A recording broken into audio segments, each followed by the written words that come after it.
Okay, I have the simple PHP script here, and I get this warning that says MySQL extension is missing. You might be seeing this error in phpMyAdmin or any other PHP website or web page. Let me show you the simplest way to fix this. First, you need to go to the PHP installation directory.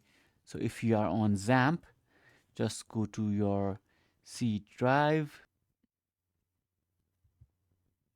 Here, go inside your XAMPP directory.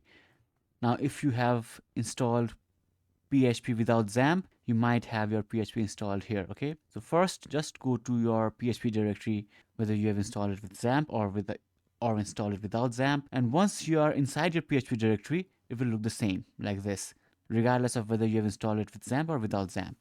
Now search for a file called php.ini. This is the initializer file. Double click on it to open it. Now, if in your case an editor does not open with this file, you can just right click on this, hover over open with, and click on notepad. Once this is open, search for MySQL.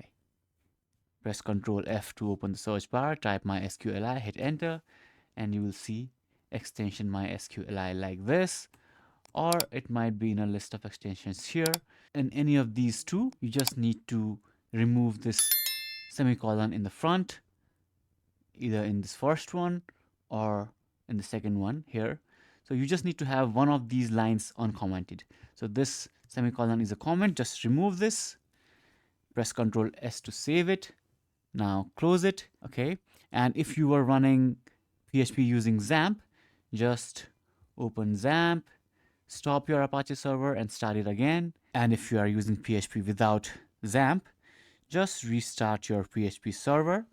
Okay, in my case, I'll end it here and restart it again.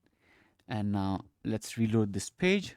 And as you can see, MySQL extension is now loaded. So this is how you can fix the MySQL extension not found error. If you have any questions, let me know in the comments below.